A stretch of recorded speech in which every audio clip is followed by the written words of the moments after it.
Hello, and welcome to Dependisplaining, the podcast where we dish you out a little military true crime and some military topics. I am Jen. Hi, Jen. I am Veronica. How's it going? Hi, Veronica. Hi. Good, how are you? Not too bad. Not too bad. Doing good. Doing well. Weather's nice. I feel good. Yes. I had 2 cups of coffee today. Yeah. It's been great. Yeah. Lots of caffeine. You're fully caffeinated. Well, I feel really bad because Kyle left for work and I think he was hoping that I would wake up and before he left for work to have a cup of coffee with him. And so the French press was full of coffee this morning and I was like, oh, I feel bad. But also I got to sleep in a little, which I needed because I was up late last night. Yeah.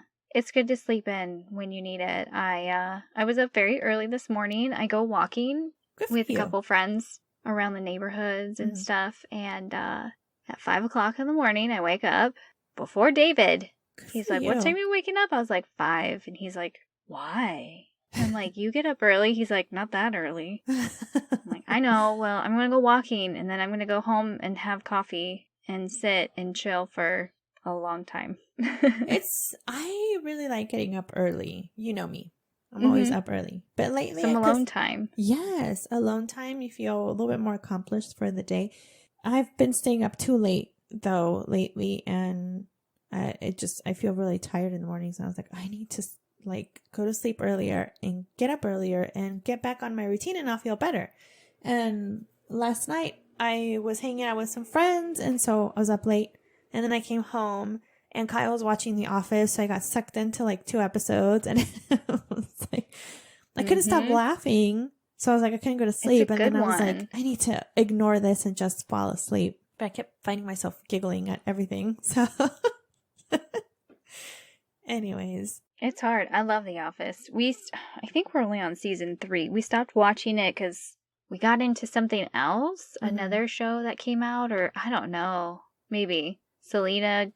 Distracted us, and then so good. Yeah, and then something else. Now we're watching Outlander, so one day we'll get back to The Office. Remember you told me about that show, but I have yet to dabble in it. It's good. At night I like something that's gonna make me laugh, because then I feel like I go to sleep laughing, instead of a mind bender and puzzles that I need to solve, and I'll be waking up, be like, Kyle, what about this? Just like I told you last week, I'm down the rabbit hole in the Marvel Comics theories. Yes. Yeah. So I'm in those right now. Don't read those at bed. Don't read those at bedtime. No, I know, because then I'm like, what? What? Yes. Yeah. Yeah. I mean, Outlander's not too mysteriously and puzzle finding, but sometimes they will end your episode on a cliffhanger and you're like, oh my God. Yeah. Who's still alive? Did this person die? Are they still... Where'd they go? Did they get caught? So... Yeah. That might keep you up. My friends were telling me to look into Peaky Blinders. And I was like, I've heard good things about it. And then they go, it starts slow. And I was like, you lost me. You lost me at it starts slow. You need to get me right away. Right away. So, yeah. You know what I'm super excited about, Jen? What? Is the Dexter miniseries reboot. What streaming site is that going to be on? Oh shit, I don't know.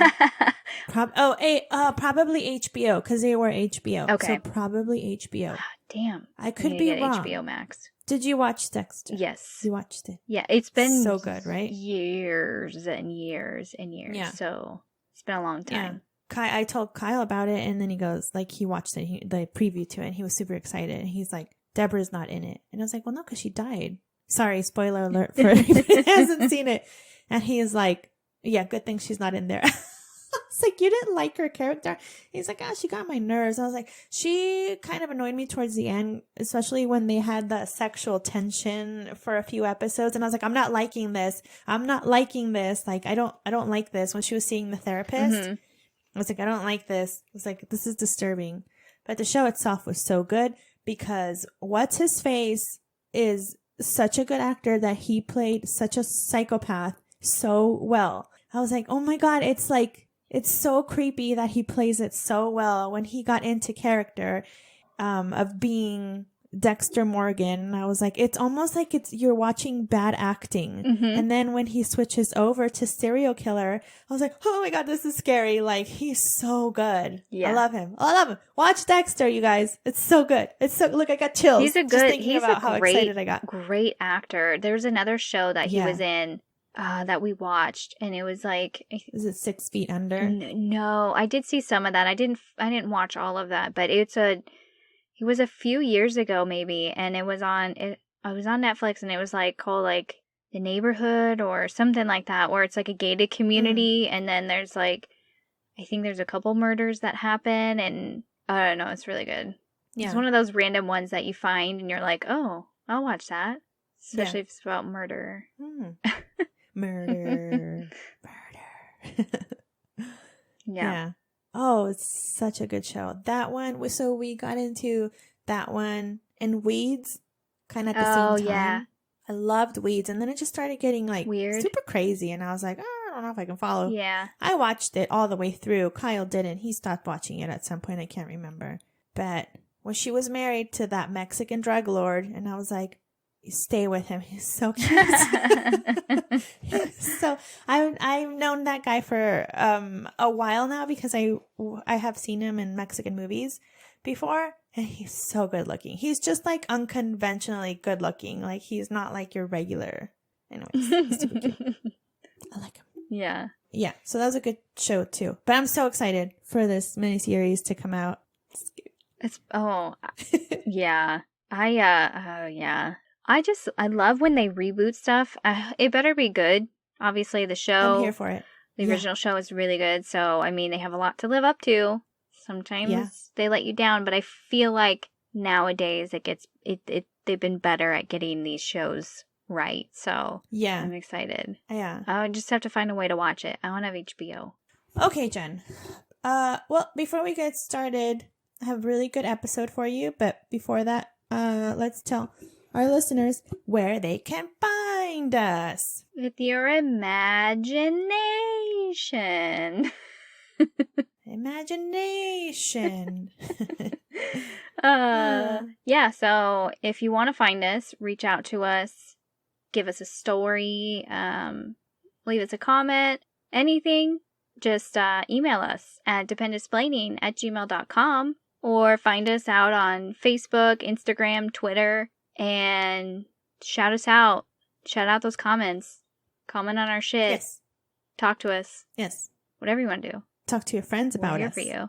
Yeah. Yeah. Find us. Totally. Find us on your favorite listening platform and rate and subscribe, please. 5 stars. Yes. Please. Yes. Everything Jen just said, I agree with. I approve this message. It's been approved by Veronica 2024. As your running mate.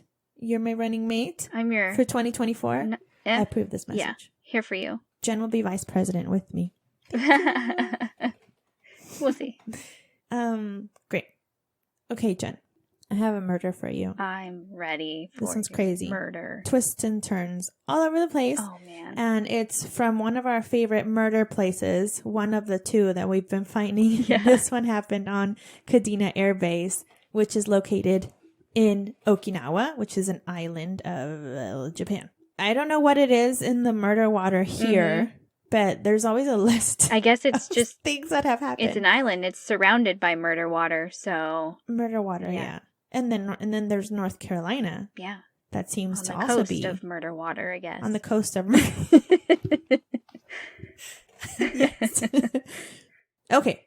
So I got my story on the Kadena Air Base website, and then an article on CBS News that was pulled from an article on Stars and Stripes, and a different article from Stars and Stripes as well. And today I will be talking about the murder of Tech Sergeant Curtis Eccelston. So on February 6th, 2011, the body of Tech Sergeant Curtis Eccleston is found in a pool of blood on the floor of his off-base apartment. He appeared to have been stabbed to death, but had put up quite a fight. A concerned coworker had driven to his apartment in Chatan to check on Curtis, I'm assuming like he like missed work or like a work related event meeting or something. And so that's why he drove over there. Okay. But now the question was who and why. Yeah. So Curtis Eccleston had joined the Air Force in 2001 after showing some interest in becoming a military police. He ended up in a different career field, but he seemed to really enjoy his career path. He was like the Air Force was his calling. He was well liked and respected amongst his peers and his supervisors. They had nothing but amazing things to say about him. He was great. He was a great troop, right? So by 2008, he found himself with the rank of tech sergeant or an E6 with a rising career with the 733rd Air Mobility Squadron at Kadena Air Base, where he is now stationed. So like I mentioned before, Kadena is located on the island of Okinawa, which is Japan. So in 2009, he meets and begins to date a 29-year-old woman by the name of Barbara Keiko Nakadakari. Barbara was a well-known girl around the island.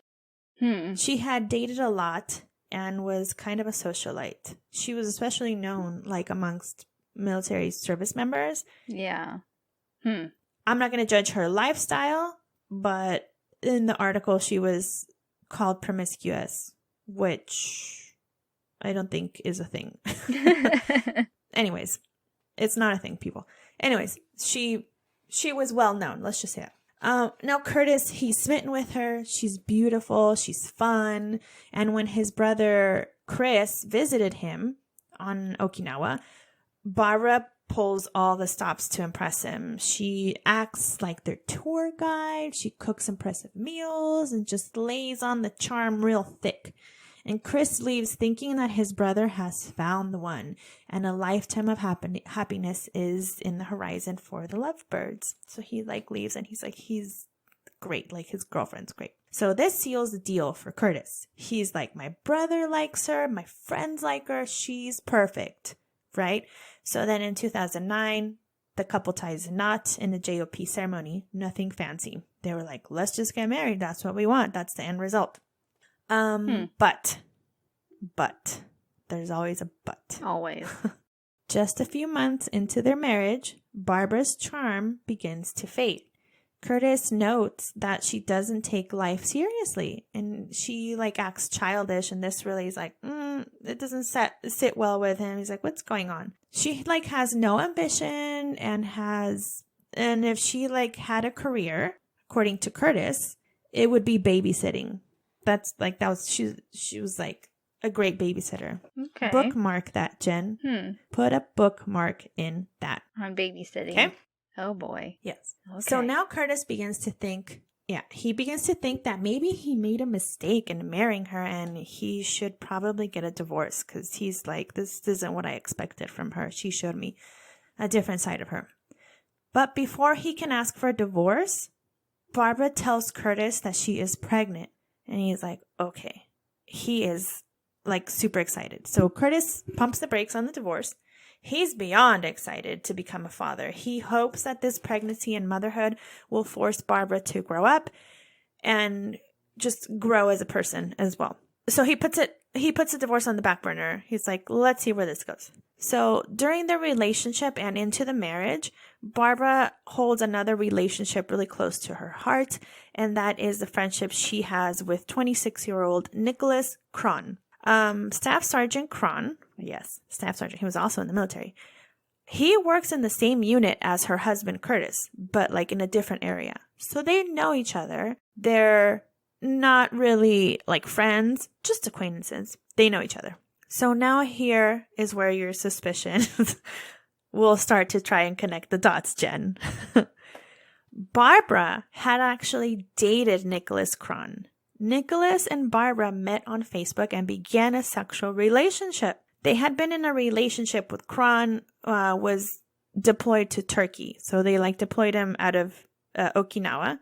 Mm-hmm. And upon his return back to Okinawa, he found that Barbara had moved on. Wow. And he was like, yeah, she was now married to Curtis. He was like, what the fuck? Like, I went to Turkey on a deployment and I come back and my girlfriend is married. Okay. But they remained friends and would continue to hang out even though Barbara was now a married woman. So from the outside, like, it looked like a legit friendship. They would go out to lunch, dinner, and just hang out like friends do. It seemed normal. Okay. And it didn't really say in any of the articles how Curtis felt about this relationship, or if he was even aware of it, or if he was even aware that they had dated before. Nothing was addressed. So in 2011, when Curtis was found brutally murdered in his apartment, the first person they wanted to talk to was his wife, Barbara. But when the police arrived and discovered that Curtis was married and they knew who he was married to, Barbara was nowhere to be found. Now, because the murder took place off base, OSI and the Japanese authorities were working together to solve this. And their main concern is Barbara. Like, is she hurt? Has she been taken? And it became a priority, right? Because they're worried about the wife. So they begin to ask around, like with neighbors and like friends and stuff like that. Anything that could lead to her whereabouts. So a security forces member comes forward and says, hey, I know she's really good friends with this guy, Nicholas. Maybe you should ask him where he's at. So then a friend calls Nicholas and informs him that Curtis had been murdered and his wife Barbara was missing. So then Nicholas drives to the apartment. He shows up and is super cooperative. He answers all of their questions and even hands over his laptop, his car, and his phone. He then tells authorities that Barbara is at a friend's house. So he's like, this is where she's at. She's at a friend's house sitting for her friend that's deployed. So this is where she's at. And they're like, the police is really happy with all the information that Nicholas is giving them. They're like, great, this guy's been really helpful. But then he also informs them that Curtis Eccleston was an abusive husband. And so the police were like, why are you sharing this information? Like, is it relevant? How is this relevant to the murder? Anyways, so the police takes off to go find Barbara. And they give her the news. And they note that she does not react like someone who had just found out that their spouse was found dead in their apartment. But, you know, we all have different ways of reacting in a moment of shock. Yeah. So you can't judge people like that. But they did think it was weird how she never asked them, the authorities, how he died. She never said, like, what happened? Can I see him? Are you sure he's dead? Anything, right? Because you go through like those stages of grief. And the first is like denial. And so she doesn't do any of that. Instead, she goes into the story about how Curtis was involved in some sort of drug ring. What? Yeah. So, yeah.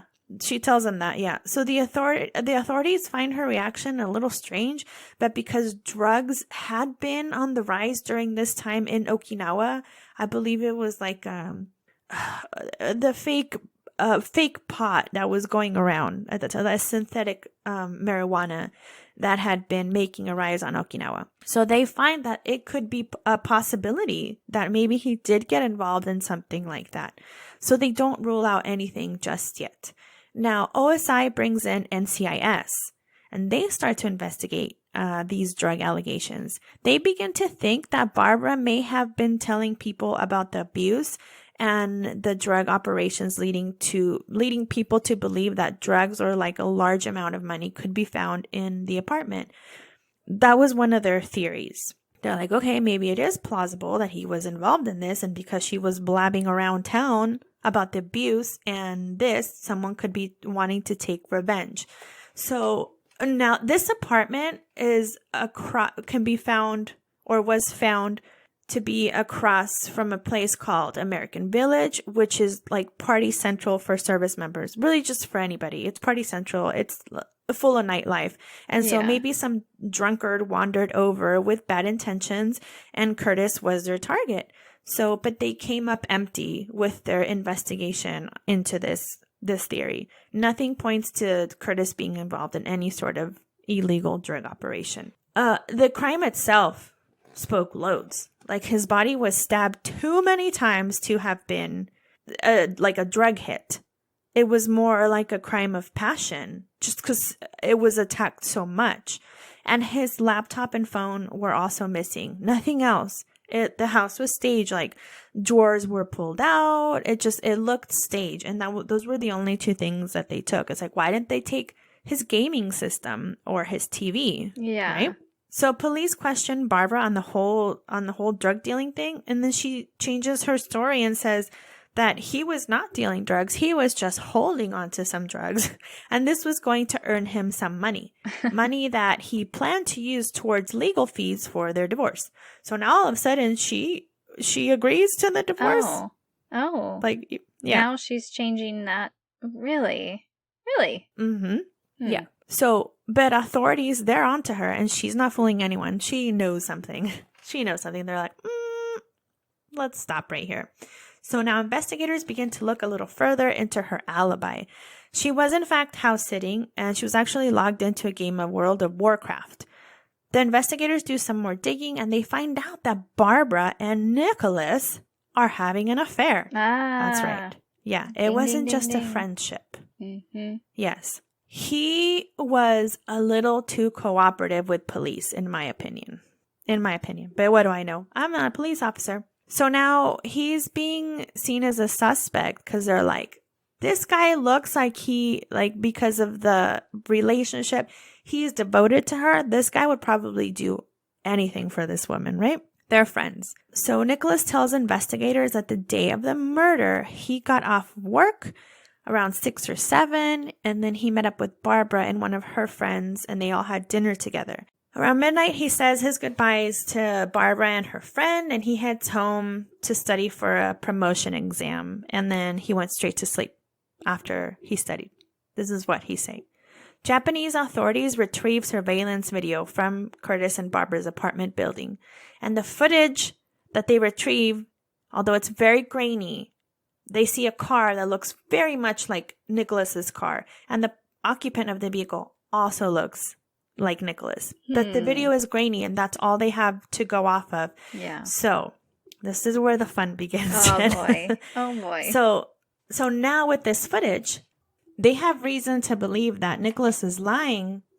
Okay, because they have evidence. Yeah. So 6 days after the murder, Nicholas is considered a suspect. Police bring him in for more questioning. They read him his Miranda rights, but at the same time make him feel at ease by telling him that they don't believe he committed the murder, but he may have more information about the murder. So they're like, we're on your side. We know you didn't do it. We don't think you did it, but we may think you may have some answers to our questions that could lead to finding the murder. So Nicholas says he does not need an attorney, right? As per his Miranda rights have said. Yeah. So I wrote down, as advised in the fucking Miranda rights. Exclamation mark. But he says he's willing to work even without the attorney. So now his story has changed when he tells police that he did in fact leave his apartment after midnight. He didn't just stay home, after studying and gone to sleep like he said. He said that Barbara told him about the abuse she was allegedly enduring from Curtis, and that it made Nicholas so angry that he needed to clear his head and get some fresh air, and so he decided to drive around a bit. So his story changes once again because police are looking at him like, really? Really? Is that all you have to say? So it changes again, and then he admits to having driven past Curtis's apartment. He then says that he thought about confronting Curtis about the abuse, but then decided against it and went home. The police again are like, you sure? That's all? That's all you're saying? He then changes his story again, Jen. Oh, goodness. And he says that he actually drove to the apartment and parked in the car park for a bit, sits in his car with the idea of confronting him, but then decides against it and drives home. Okay. Yeah. Police again are looking at him like, seriously? So then Nicholas, I think, realizes something and he's like, shit. The police probably have some sort of footage of me at the apartment building. So what does he do? He changes his story again. Again, Jen. Oh my goodness. Now, the police, they're just sitting back, letting Nicholas do all the work on his own. Eventually, the truth will come out. They're like, we're just going to let you see. We're just going to see where this goes. See how much you'll tell us. So now Nicholas confesses to actually having gone to Curtis's house. Now the police can confirm their evidence, right? With this, they're like, okay, he is now saying that he was at the apartment. The footage of the grainy footage that they retrieved does confirm that it is his car and it is him in the car. And it just makes sense with the time and all that. So he has no idea that the police don't have much to go off of other than this very grainy video. He just implicated himself by admitting to all of it. Yeah. He begins to give them more pieces of the story. He says that he did go up to Curtis's apartment. Once Curtis opened the door, they got into a fist fight. Once they get their aggressions out, they just stop. And Nicholas then leaves the apartment. Once again, his story has changed. Mm-hmm. Now, OSI questioned this, and they're like, well, how did two grown men who are in the middle of a fist fight just all of a sudden stop and leave? Police were like, we don't know. We don't buy that story. So Nicholas now, once again, changes his story one more time. And he says that during the fight, he saw a kitchen knife and he reached for it and kind of swung it in Curtis's direction. And because it was dark, he couldn't see. And he believes he struck him, but was, that was when he left the apartment again. He just keeps leaving this place, going back, revisiting it in a different story, and then leaving again.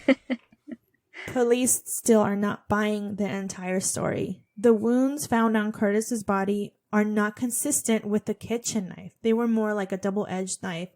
It was said like a hunting knife or a box cutter. It was more consistent with a box cutter. So police kept bluffing, making him believe that they already knew the entire story. And he falls for it. Nicholas bought it. He began to turn to religion at that moment, saying that he felt that he needed to come clean, in God's eyes, he needed to come clean too. It's like, well, you already lied a bunch, so whatever.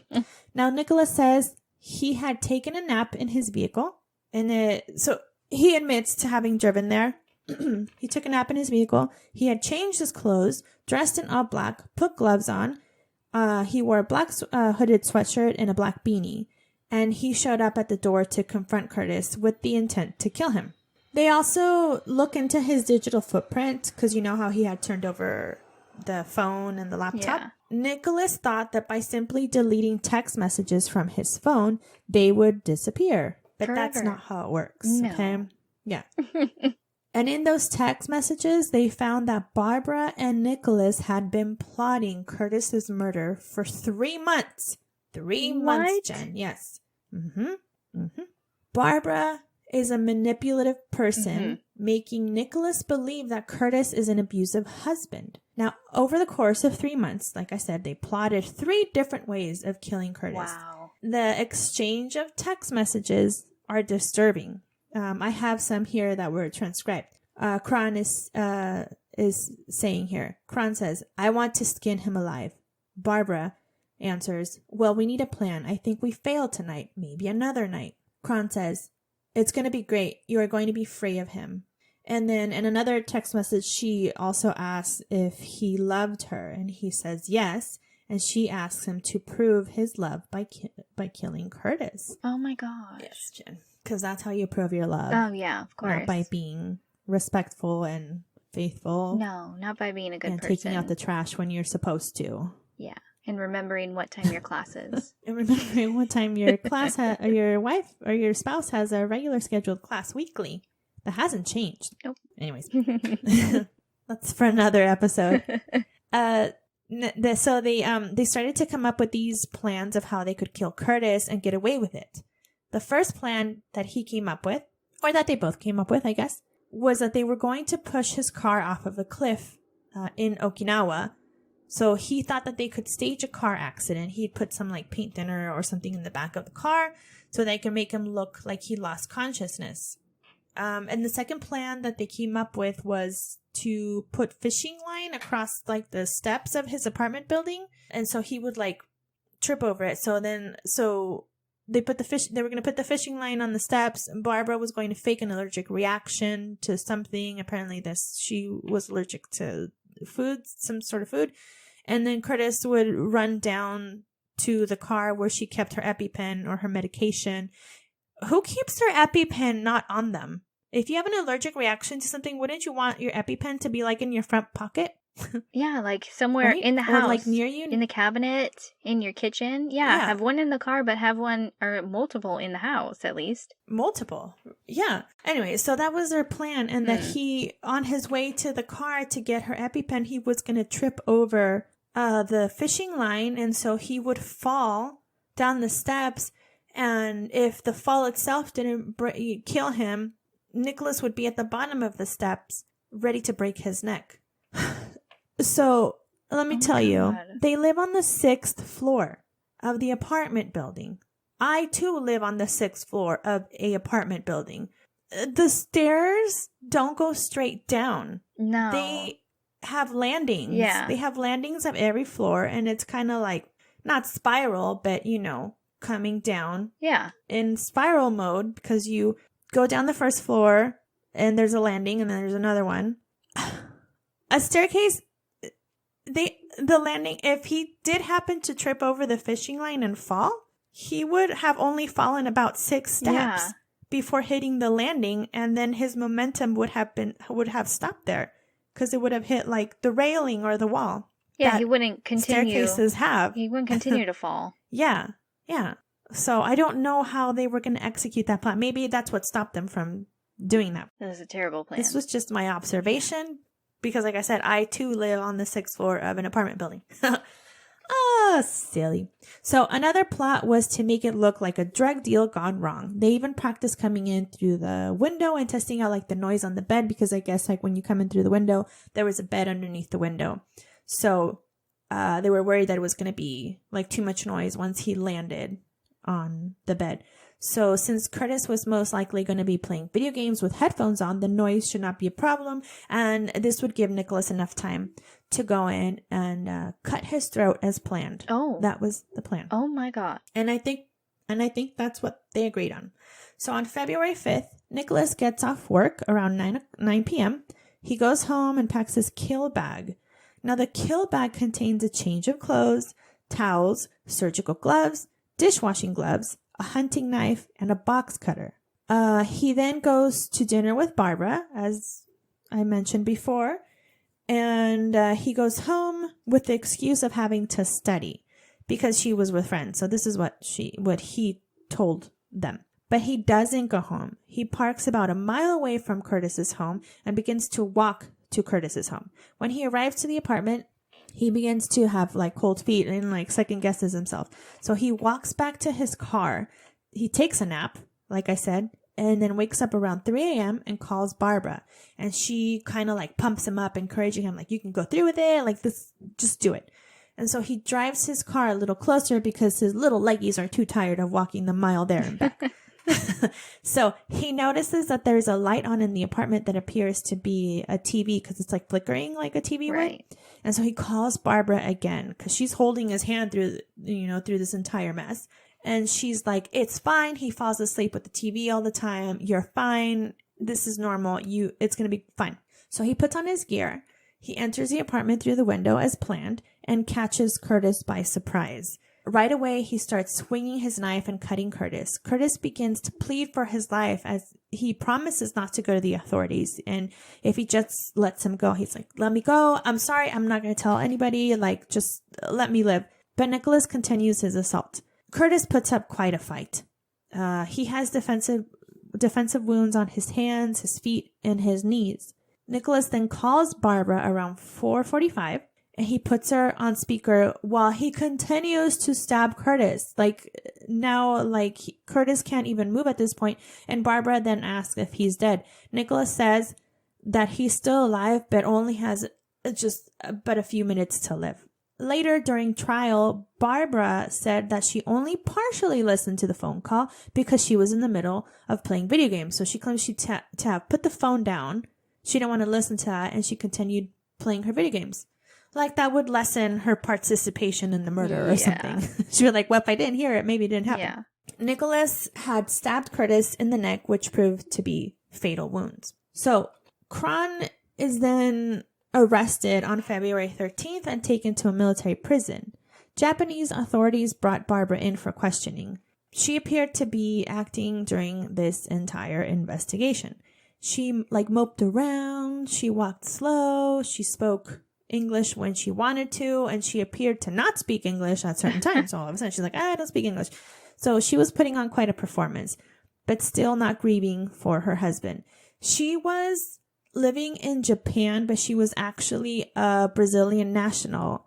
And so because of that, because she was not a U.S. citizen, she didn't fall under the SOFA status for some reason, even though she was married to a U.S. military member. I'm not sure. To me, I'm not sure how that works. Mm-hmm.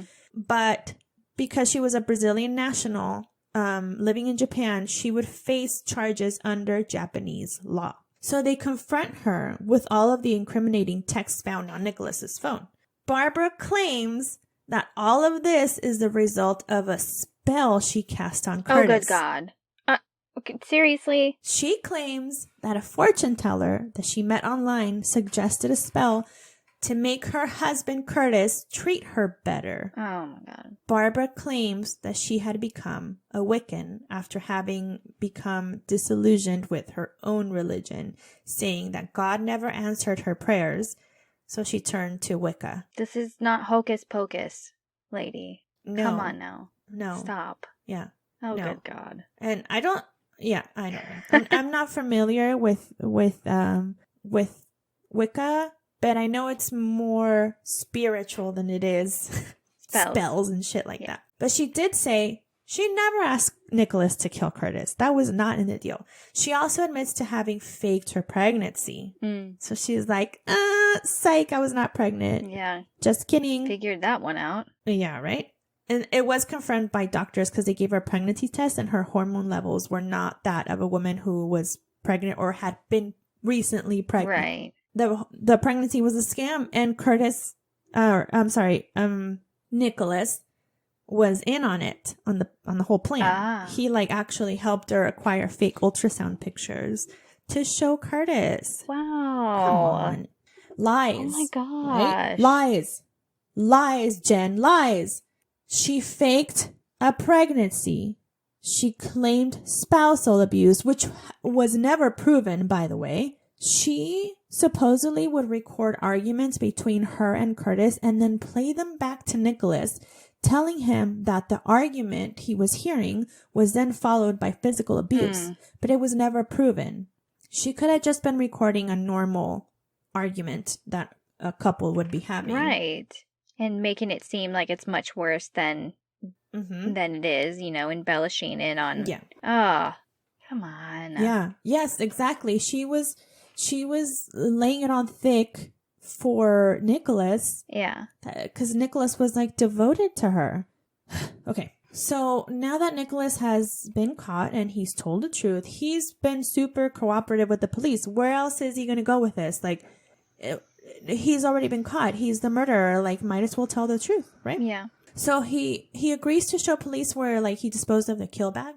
And after 8 days of searching, they found the evidence they were looking for. It was found somewhere in the southern part of the island. So along with Nicholas's confession and all of the evidence against him and Barbara at the trial, a year later, it took a year for this, Nicholas pled guilty to 3 charges: conspiracy to commit murder, premeditated murder, and obstruction of justice. A general court-martial composed of a military judge, Colonel Vance Spath, convicted Staff Sergeant Nicholas Cron and sentenced him to life without parole, reduction in rank to Airman Basic, forfeiture of military pay, and a dishonorable discharge after a 2-week-long sentencing hearing on February 9th. So before sentencing, the convening authority, Lieutenant General Burton Field, approved a plea agreement to remove a potential death sentence from court's consideration because he had agreed to give him all the information. They were able to spare his life with this plea agreement. I mean, so that's good. Yeah. But he is serving his life sentence at Leavenworth, Texas.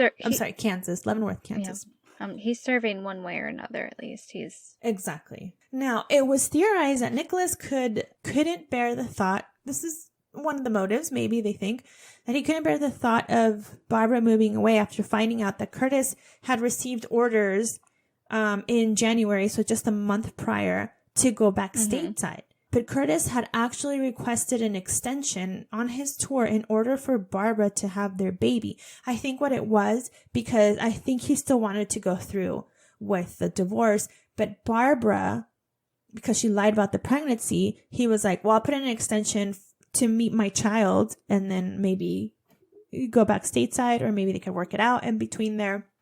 But I think he still wanted to go through with the divorce. But the most plausible story to me anyways was that Curtis had a life insurance, so it was thought that because Nicholas thought that Barbara was going to move with Curtis back to the States, he's like, I don't want to lose her.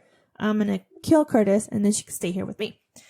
But like I said, the most plausible theory to me was that Curtis had a life insurance. As we all know, most military service members, there is a certain policy in place in case of death. The person appointed by the service member receives a large sum of money. In this case, it was a total of $500,000 that she would be receiving once he died. So once Curtis had put divorce on the table, he would also be changing the beneficiary in his life insurance because it was Barbara. So now he would be changing it to somebody else because he was like, I don't want to be with her. I'm going to divorce her. Let me change it.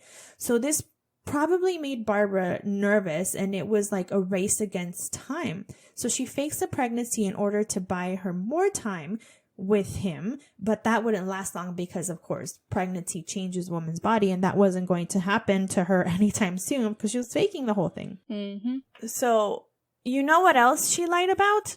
What?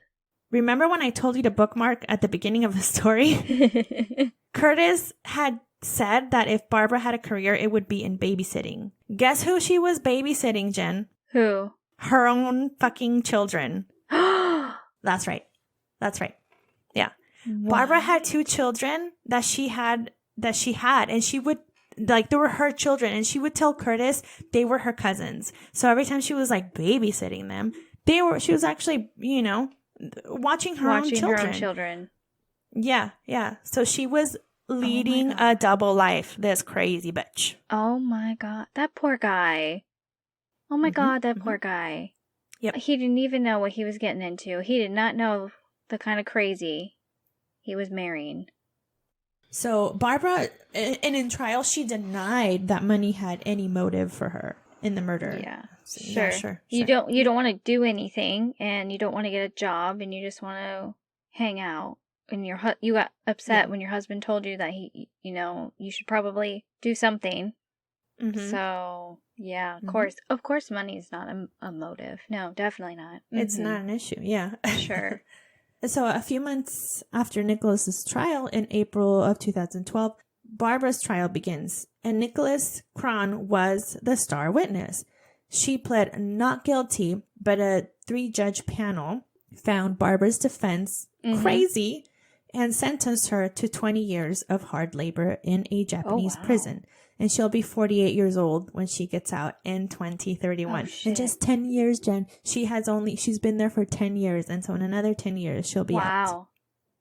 So if you're wondering what hard labor is in Japan, I looked into it and I mostly got stuff for information for men. There wasn't much for women's prison, but it does say that they manufacture commercial products such as car parts or assembling cell phones, making emblems for the front of the hood of your car, fabricating headrests, stuff like that.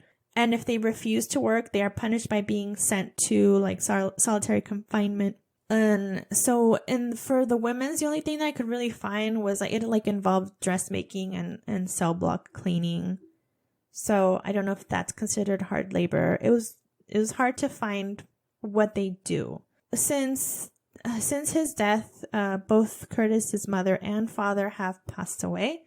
But his family, especially his brother and his aunt Sharon, remember him as a loving and happy, just all around good guy that he was. And like I said, his his coworkers also described him as just a great guy all around. And he's truly missed.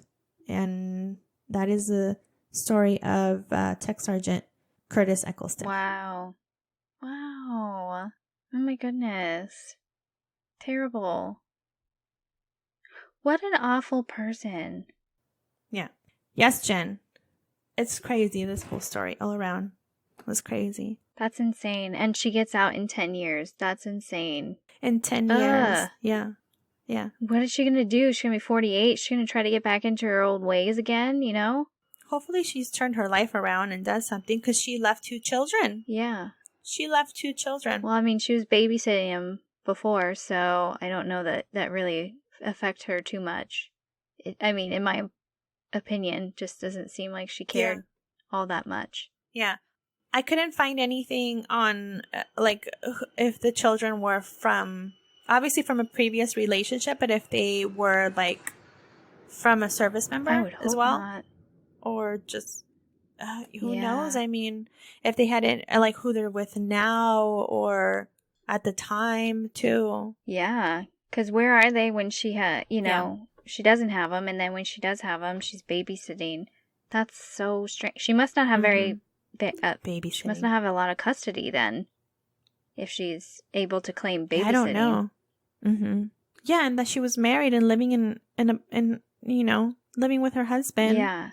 So I don't know if the kids lived nearby. I mean, it's an island. How far can it be? But still. Yeah. How do you keep that a secret? Yeah. It's crazy, right? That's insane. Yeah. Wow. So, yeah. Wow. That blows my mind. That's the story. Insane. Yeah. Holy cow. It's so sad.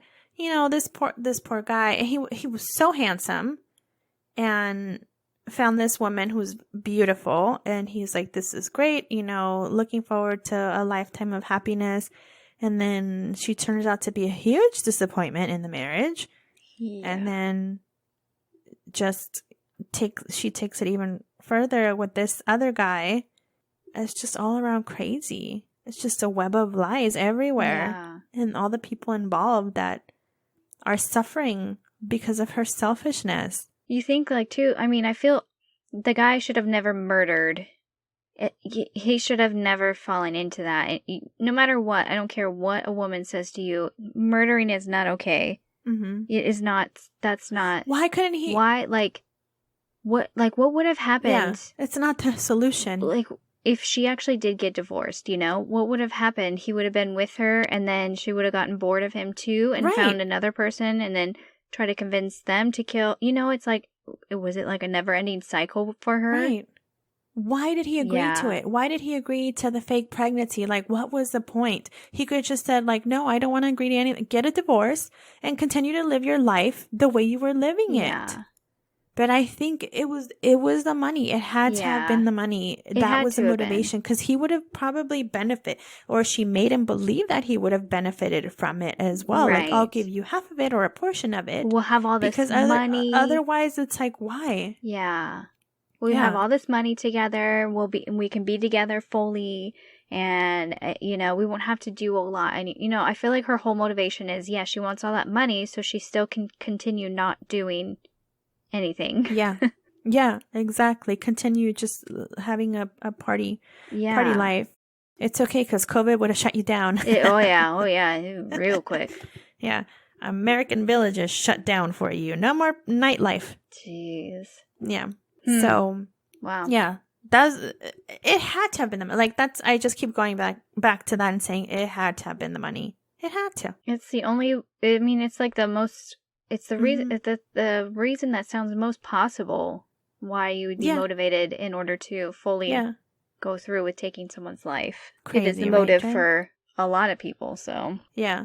Just if you're in a relationship like this and someone's like, why don't you kill my spouse or my significant other in order for us to be together? Be like, I don't want to. Just say no. I don't want to. Just say and no. You're crazy, so I'm going to remove myself from the situation as well. Yeah. Just say no. Murder doesn't solve anything. Anyways, Wow. Jen. That's the story for you. I hope you enjoyed it. Oh, it was, I enjoy the stories. I like listening to it. It's just Wow. It's fascinating to hear how crazy people really are. How far someone can take an idea. Yeah. And then just run with it. And then the lies. Convince another person to do that for them. Yeah. It blows my mind. It's baffling. Mm-hmm. Stop drinking the water, people.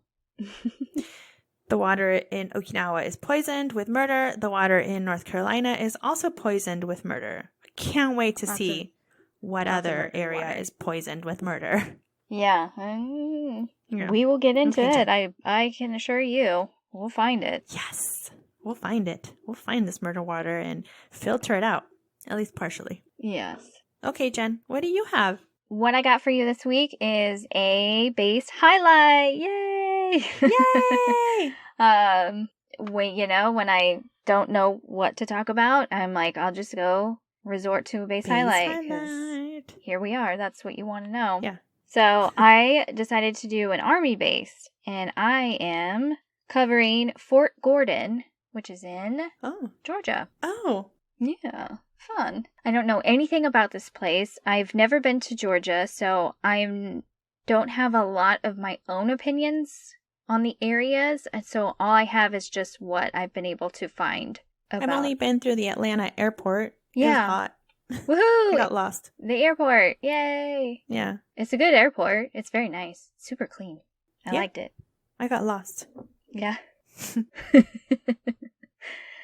Okay, so Fort Gordon, the U.S. Army Cyber Center of Excellence, or CCOE, at Fort Gordon is a large multi-mission, multi-service military installation providing base services and support across a wide spectrum of training, operational, and service member sustainment needs. That was a mouthful of a sentence. Holy cow. This is straight from their website. The installation supports Army, Air Force, Navy, Marines, and Department of Defense personnel performing regional and worldwide missions that include communications training and operations, military intelligence, cyber operations, medical and dental care, force integration and mobilization. Fort Gordon is located just minutes from Augusta, Georgia. Yay. Oh. Fun fact about Augusta. Every April, Augusta National, I don't know what that is. That's literally what it said. Hosts the Masters, one of the world's 4 major golf tournaments. Oh, okay. And the Women's Amateur. These events are held the first 2 full weeks of April. Thousands of visitors will be in Augusta as early as the practice rounds. Every hotel for miles around will be filled to capacity, often including Points West Army Resort. Oh, they have their own Army Resort. Okay. Oh. So a lot of those hotels around the area will be full, and they're saying including the Army Resort and lodging that is on Fort Gordon too. Also, restaurants will be at capacity with a large wait time. So if you're living in that area, plan to eat at home that week and don't drive in Augusta just before or during the Masters Week without reservations, because it gets crazy. Obviously, right now, in last year, COVID probably is not that crazy. Yeah. The Masters is a big deal. They get those really cool green jackets, you know? I want a green jacket. It's a blazer, not a jacket, Jen. It's a blazer. Oh, yeah. It's fancier than a jacket. Sorry, guys. Fancier. Yeah. It serves less purpose than a jacket. Exactly. It's just to make you look sophisticated. So, anyway. It's in green, no. But so yeah, if you are living in that area, go see the Masters because it's really cool, but also be ready because there's going to be a lot of people. And, yeah. Okay, so housing. Fort Gordon has approximately 1,000 family housing units. And I think because this article was a little bit old, I think there might be more now on base. I'm not positive, but I think there's more. All family housing is privatized and operated by the wonderful, ever gracious Balfour Beatty Communities. Balfour Beatty. Oh, there's a lot of... Beatty. I have opinions on... I mean, I never dealt with them. You dealt with them, but that's good because they had a lot of complaints and they got a lot of things against them. So I mean, I didn't have any issues with any of it. The house that we lived in Montana was nice. It was spacious. I mean, you could tell it was cheaply made, but it did the job, and it kept us safe, and it worked, and they were great to us anyways. So yeah, I just know I don't think they are one to really do much for the renters, for the military community. I think it's just they were taking money they were claiming that they were doing services, right, and they actually weren't, but they were still getting paid for these services. So that's right. Yeah. And some places they weren't actually doing the maintenance work on houses that they should have been doing too. And so I know a lot of people had complaints about that. So did we cover that? I feel like we covered that. I think we talked about it a little bit. I think so. Yeah. Okay. Anyway, so yeah, that's who the housing is privatized by. The houses range from 2, 3, 4, and 5 bedroom homes. There are 6 different neighborhoods in housing, and most of those housing are separated by rank, but there are a couple that are mixed, and as well as with mixed ranks as well, along with DoD civilian employees and retirees. They are also qualified to rent housing on base. Some homes just have carports, and then there's also homes that have up to 3-car garages. I was like, okay, that's very nice. I would love a garage. Yeah. Again, 1 car is fine. I don't mind a 1-car garage, but I was like, dang, 3-car? Whew. Okay, Army. The neighborhood amenities include playgrounds, basketball courts, fitness center, your typical things that you see on base. Now, off-post housing. So overall, the cost of living in the Augusta area is below the national average, and housing costs are below the national average. So that's great if you want to buy a house. Buy or rent will be great. So in addition, utility costs run below the national average. So honestly, it sounds like a good bang for your buck off base. Right. Augusta area has more homes in the mid-price range than the national average. So whether you want to rent or buy in Augusta, either choice is very affordable. If you're going the purchasing route, home prices in Augusta are generally lower than in many parts of the country. As I mentioned, many incoming personnel will be pleasantly surprised with how much they can actually afford for their housing dollar, because you get BAH if you live off base, and so you can afford a pretty good house for the amount of money that you're getting. Yeah, so there's all kinds of homes available in every kind of price range, and depending on where you want to go around in Augusta. Fort Gordon lies in Richmond County near the border with Columbia County. Columbia County homes are newer and more expensive. So if you want to be in that area, just know that because it's newer. There's been recently developed, they have newer schools and all of that. So with all newer facilities comes bigger taxes, because they put in new stuff. It's got to get paid off somehow, and that's where taxes come in. So just expect to pay more property tax if you happen to buy in Columbia County. All right. Just a few more things here. So some things to do on post. There's obviously places to eat. There's a lot of different options, including a lot of cafes that you can go to. I think there's a cafe in every fitness center that they have on base. There's a riding stable. Yeah, you can go ride horses. That's sounds fun. Awesome. I would do that. Yeah. They have a outdoor pool, which I saw a picture of it and stuff, and it looks really nice. Like, it looks like they have water slides and like a splash pad, and I think that's kind of about it. It just looks, kind of like a mini water park. It sounded really fun. But the outdoor pool, you do have to pay to use. They do offer seasonal pass for individuals and for families. So if that's something, their pool's open. I think they said it's from sometime in May till like the first week in September. So on post, they have 3 fitness centers. They have a golf course, a dog park, bowling alley, a bingo alley. Yes, I would go to bingo. That would be awesome. Oh my gosh, yes. And they have a dinner theater. That is so cool. A dinner theater. That would be so fun. That is so cool.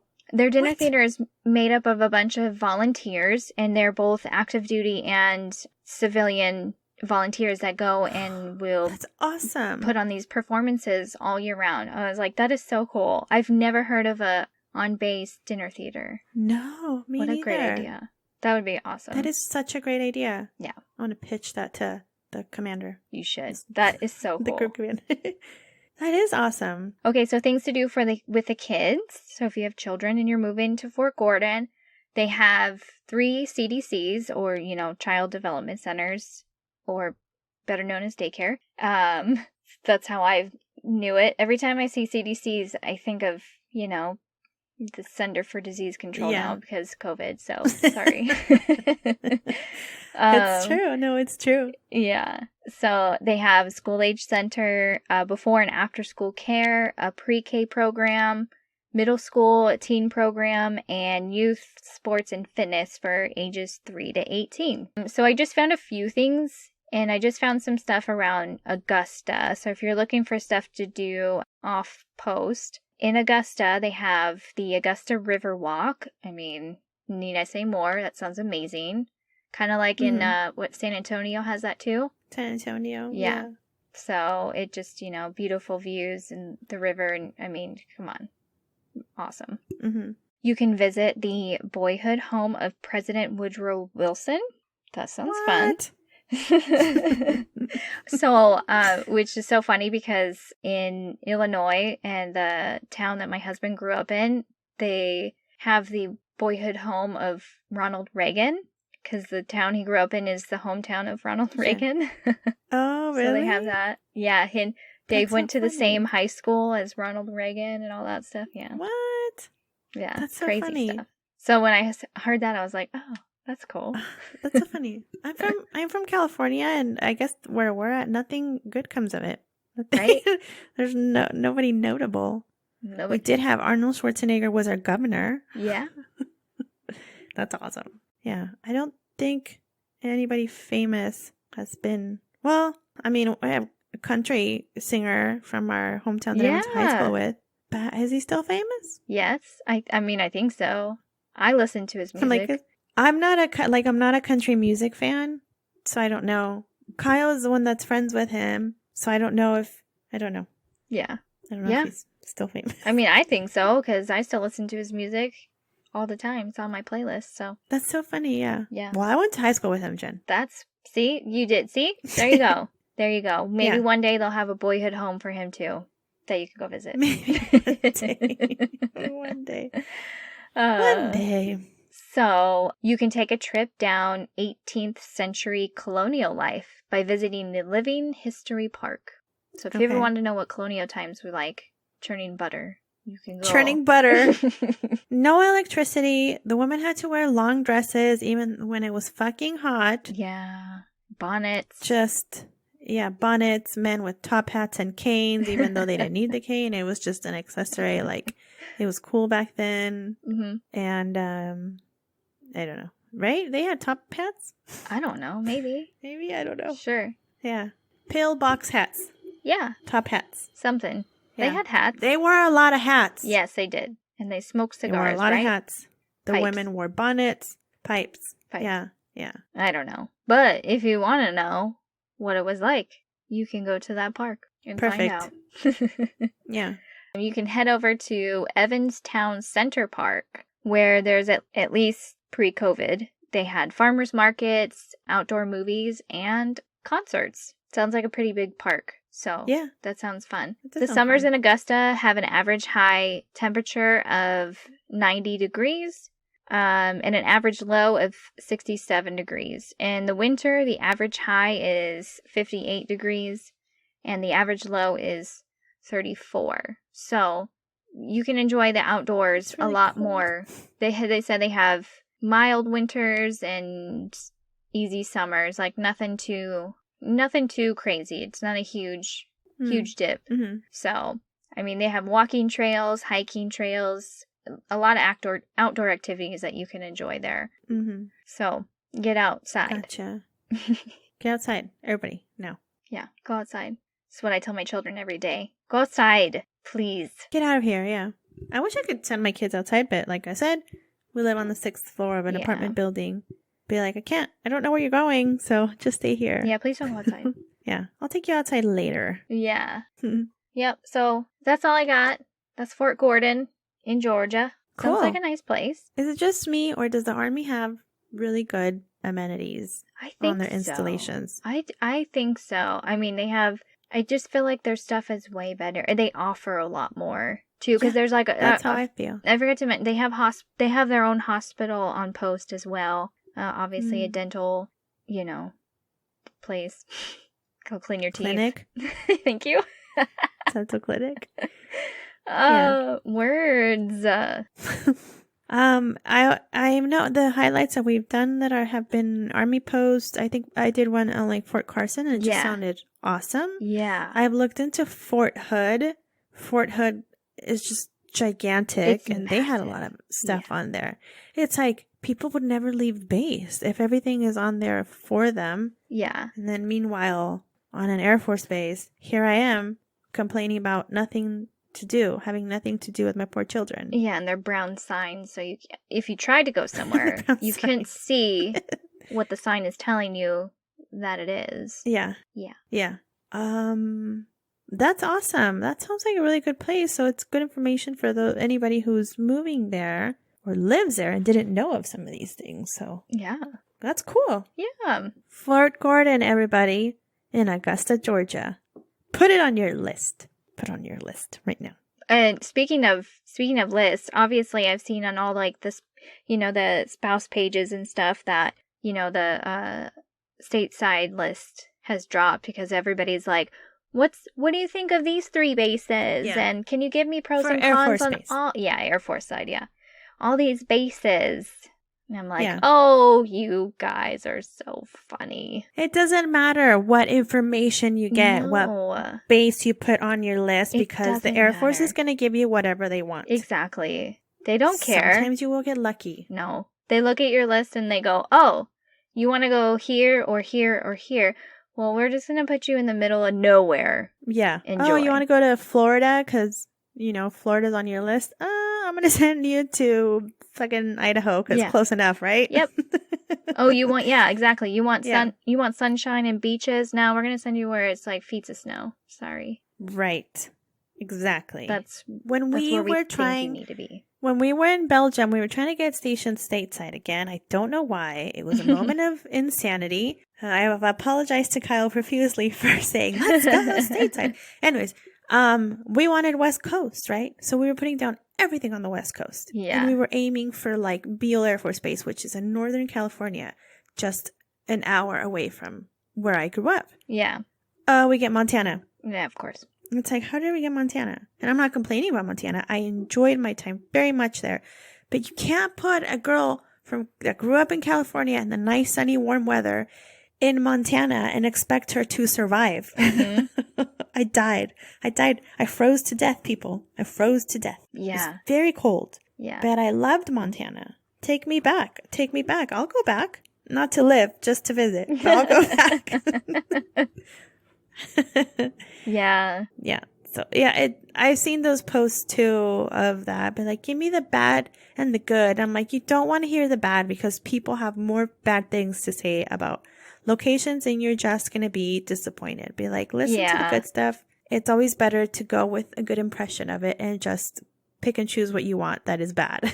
And I mean, honestly, like when those lists drop, I feel like, I know those are like opening spots that, their significant other there's openings for their job at least. But I also feel like that's not really, I don't know. I feel like that just because being overseas, I feel like it's more accurate for somebody overseas because they have to move. Right. I feel like they're not trying to move people that are stateside very much. So I don't know. It just makes me laugh. And they have like this huge list of like 7 bases. And I'm like, why don't you just wait until you actually get orders if you get orders? So you're not guaranteed to get a base. You're not guaranteed to have a move to PCS. At least on the Air Force side, not sure on the Army or Navy or Marines, but on the Air Force side, you're not guaranteed to move. You could be at a stateside base for 10 plus years and never move. Yeah. I have a friend who is currently in a stateside base who has been there since 2009. 2009. Yeah. We're now in 2021 and they're still there. Yeah. They haven't been able to go anywhere else. It happens. Mm-hmm. Not guaranteed to leave. Now, there could be circumstances where, you know, like that member doesn't want to move. They like where they are. And, you know, and the job allows them to stay in that certain place stateside. So there are circumstances where people do stay because of that. But there's also circumstances where people stay just because the Air Force doesn't want to move you. So it's great. And now when you're overseas, you're only allotted a certain amount of time there before they have to move you again. Some people can put in for an extension for a year or just do another tour in the same location. That's probably a good discussion to talk about in the Air Force, on the Air Force side, IVCOT, or in place change of tour or something like that. I don't know. It's a good discussion. Yeah, that's a good one. That's a good one. So anyways, and then you could stay in the same location for another round of 4 years, 3 years, whatever it may be. Yep. Now, I have some friends who applied for another really good topic to talk about, Jen. We're going to have to talk about this topic in another episode. Indefinite DEROs, which means that you stay there for another amount of time. I'm going to have to look into that. But my understanding was that you stay there until you get your next assignment that you wanted. So it could take up to 5 years, and it's indefinite. My friends just got approved for that. I'm going to have to talk to her about it. That's cool. Because they're staying here in Japan for another amount of time. I think they were due to leave next year. And that's a good one. We get to have them a little bit longer. Yeah. Yeah. Yeah. Well, we're going to talk about that. That's a really good topic. Okay. Okay, great. I got Notes taken. Notes are being taken internally. Yes. Well, awesome. Great, Jen. I love it. Anything else going on that we want to talk about, to discuss? Not really. Life is just life. Life is just life. I have to go grocery shopping. Yeah. And I have to go do grocery shopping. Like, my children had toast and butter this morning because they're like, we want cereal. And I was like, shit, I forgot to buy milk yesterday. So, bad points for them. And it's close to payday, so I'm like, I need to go now if I want to survive. Yeah. Today, probably 2:00 is the best time to go today for me, so I'm going to try to run over there. I'm not going to go. That's a good idea. On the Air Force Base. I'm going to go on the Marine camp because that commissary is legit. I go over there and enjoy my sweet ass time. I'm so jealous. Everybody comes to this commissary and it's just, there's a umpteen thousand people here right now, and it's just getting really frustrating because, things are out of stock, and they're already out of stock because commissary has a hard time getting shipments in. Apparently sometimes they do order stuff and stuff just doesn't show up. It's super great. Yeah. But yeah, things would just be out. My friend was saying they've been out of green beans for months now. They don't have no fresh green beans. I'm like, where are the beans? Oh, I just bought green beans. Yeah. Yum. They've been out for the other day. For months. So I'm like, Did you guys get a change in produce? What do you mean, a change in produce? Yeah, did you notice any changes in your produce? Because I think they might have contracted somebody different here just as of lately, because I noticed they had like the big ass cucumbers. Yeah. How we're used to like the English cucumbers that are like long and like thin? Yeah. That's what I've seen in commissaries for many years, but they had the big old cucumbers here. Oh. Like the big, thick ones. Maybe doing this with my fingers to show you how thick they are. Maybe that is what's going on and why we don't have fresh green beans, because they did change. Yeah. Because they did change a lot. One, they did change the produce area and switch things around, which I absolutely hate because I got used to it, stuff being in a certain place. Now it's not. Why are they doing this to me? But we have the regular cucumbers, and there's also English cucumbers you can buy for $5.99 each. Yes. And I said, no. Great. Yeah. No. You guys are crazy. I buy the little Japanese cucumbers, which come at a decent price. It's like 2 in a pack, and they're probably like just over, probably like a foot long. Mm-hmm. But they're really skinny. They're really thin. They're still good. Yeah. And it's like $2 for 2 of them. It's like, okay, well, suck it up, Veronica. You know what I noticed the other day they had was broccolini. Oh my gosh. I love broccolini. I used to buy it in England all the time. You know how much I love roasted broccoli. Yes. Roasted broccolini was my favorite. Is it like that? A little bunch. It's like a longer? long broccoli with just a little fluffy. Yeah. Ooh, yeah. And like small. They had them here and they were just so expensive. And I was like, I cannot bring myself to buy fresh produce here. Yeah, I cannot. How am I supposed to live a healthy life? It's so hard. Every episode you will hear me complaining about how expensive the produce is. For real. Every episode, you guys. I'm like a broken record. It never gets better, though. We just hope that it might get better every time, but every week you hear it. It doesn't change. And it doesn't.